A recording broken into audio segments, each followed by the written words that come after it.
the Irish part of me or something. Big time storyteller, and I'm always I Raconteur. always want to speak to. I love speaking in front of crowds. I love it. I love karaoke. Give me a microphone. I love being on a microphone. All these things kept me going through that. And in addition to that, I like to also make people think. There's something about me. I'm a little bit of an anarchist, and I like making people think about things they've never thought before, whether it's about religion or sexuality. I love making people kind of think and question their own reality tunnel and point of view. I kind of dig that as well. I get off on that. So the stand-up gives you a platform to do all of that. Yeah. I think stand-up does it in a way that's better than every other way of doing it. I agree. Because it comes in through a back door of comedy, and it moves people. In fact, we're going through a weird time when you can't say anything. It feels like anymore. If you're someone that speaks, and I'm a podcaster, and I'm constantly putting my voice on air and voicing my opinions. Same as you do stand-up, plus you also have your own podcast, which we'll get to in a little bit. But comedy is trying to get the voice back. And a couple of the shows that have come out on Netflix with Chappelle and Bill Burr, the comedy's trying to take some of it back a little bit. They're trying to say, hey, no, we should be able to say what we want. And I love that because it's hidden, the point is hidden in a joke, that the point's taken, but we're also able to laugh at our humanness. That's why I think comedy is one of the premier art forms, in my opinion. And do you experience the sort of on your own podcasts the pressure to absolutely to sort of you're walk along a guideline when it comes to topics? Absolutely. Have you ever found yourself not expressing your true opinion because of such things? I have. Yeah, really. I have. Oh yeah. There's podcasts I listen to that are hosted by people of another ethnicity, and they virtually say whatever they want. Virtually. And some of it's shot at my ethnicity. And me, I have to stay in my lane as a white male. You just have to you know your place as a white male, and I'm not one of those that's we're not gonna go back into history and go through the reasons why people are allowed to say what they're allowed to say and why white males are now where we are. I don't care about all that. I'm just living in this moment right now, and in this moment it kind of sucks. You're not able to just make jokes about being human, and none of it comes from a malicious place for me. I'm not being malicious. My intentions are good. I just want to laugh and make connection with other people. Yeah.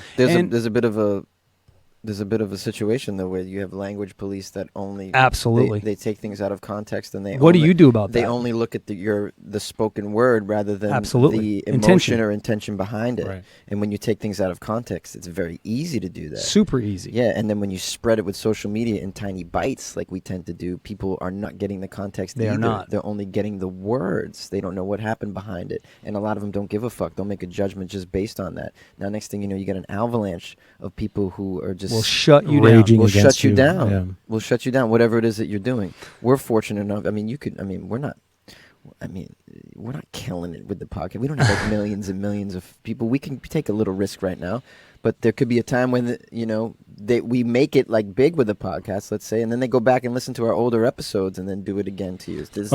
We've seen that happen from some. It's true. Some celebrity status folks said back in 2009, made some sort of 10 years ago, and it gets brought up. Well, look at Kevin Hart. When they're Kevin in the Hart. yeah. Exactly. Look at Kevin Hart. And I'll even say this: we had a guest on this podcast, and we haven't aired it yet because it has to go through a publicist. Oh, Lauren. We haven't aired so it the yet. publicist has to take a listen to make sure no poopy words were said No. or anything. Yeah, there's things that are like related. She made some comments that put words in the mouth of one of her actors, and not allowed to do that. Oh, I see. Okay. So like I would go, Jonesy sat right there, and he goes, right. Yeah. So when you no, you can't do that. You can't do that. When you get candidness from a okay. yeah, that's true. You can't, and it's a weird industry that we're in a little bit. So you got to be cautious with that stuff. You don't want people to put words in other people's mouths or say things that might hurt, a movie that they're releasing or something like that. We want them to be successful, so we'll play within those rules, and I don't mind playing within those guidelines because much like you, I'm sure, it's like, okay, so this is my playing field. Let me see how much I can I'm gonna push fucking that change to the it. edge. I'm gonna change it. Yeah. And change it, but also how can I play in this play? Because you still can play there. You can't say, "Oh, they're shutting me down." You can still play there. You can still play there and get a point across without having it be an overwhelmingly offensively thing to say. I enjoy pushing buttons in my stand-up act. Yeah. Do you do. now? So the question to you: how's it been for you as a stand-up comedian dealing with the new territory that we live in? Or do you just not care? So the things that I'm not supposed to really talk about, I'm sort of okay with not talking about those things. Like, I don't really. Yeah. I'm not really a race guy. I have no. Right. I really have no interest in talking about race. To me, it's so been done. Right. You know. Agreed. Like I don't talk politics either. Everybody else is doing it right now. It's been ever since Trump has been in office. This is all a lot of comics are talking about. I have no desire to talk about that. But I do like to fuck with our cultural, mores. I heard one of your jokes on Instagram. I do a joke.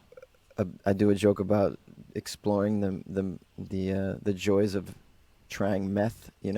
Right. I do a bit about why there's nothing wrong with dating a woman with a penis. I don't see That's a the joke problem I'm with talking it. about. Yeah. So, and I'm actually I do a bit about why Amber Alerts are stupid.